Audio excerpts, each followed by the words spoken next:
గమనించాల్సిన విషయం. ఈరోజు వచ్చిన వాళ్ళని ఎట్లా ట్రీట్ చేసినారనే విషయం గురించి మాట్లాడుకున్నాం. మిల్లీ మ్యాగీ యొక్క వ్యక్తీకరణ కూడా మనం దాని గురించి మాట్లాడుకున్నాం.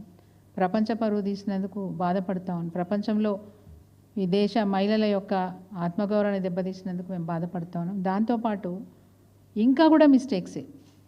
ఇప్పుడు ఇంకా వాళ్ళు ఏం చెప్తున్నారు, ఎంత గొప్పగా చెప్పుకుంటున్నారు నిర్వాహకులు. అసలు ప్రపంచ అంటే విశ్వసుందరి పోటీలలో పాల్గొనేది ఎవరు? ఆ దేశాలలో ఆ దేశం యొక్క ఆ miss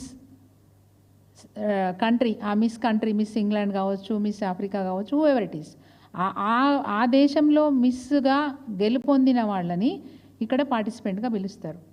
that is protocol, that is procedure.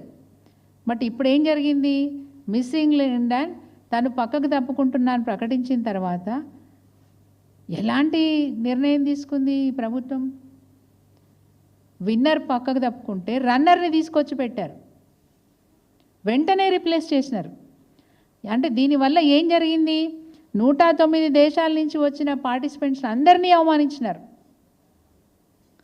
Miss England పోటీ నుంచి తప్పుకుంటే ఆ విషయాన్ని అక్కడితో వదిలేయకుండా మిగతా 108 దేశాల నుంచి వచ్చిన, అంటే ఆ దేశాల్లో గెలుపొంది వచ్చిన వాళ్ళందరినీ కూడా అవమానించే విధంగా ఈరోజు మిస్ ఇంగ్లాండ్ని రిప్లేస్ చేస్తూ అక్కడ రన్నర్ని తీసుకొచ్చి ఈరోజు పోటీలో పెట్టినారంటే ఎంత దురదృష్టకరమైన పరిస్థితిలో ఈ పోటీలు నిర్వహిస్తున్నారు. మిగతా పార్టిసిపెంట్స్ అందరూ కూడా అవమానించే విధంగా ఈ నిర్ణయాన్ని తీసుకున్న విషయం మీకు గుర్తు చేస్తూ ఉన్నాను. Thank you.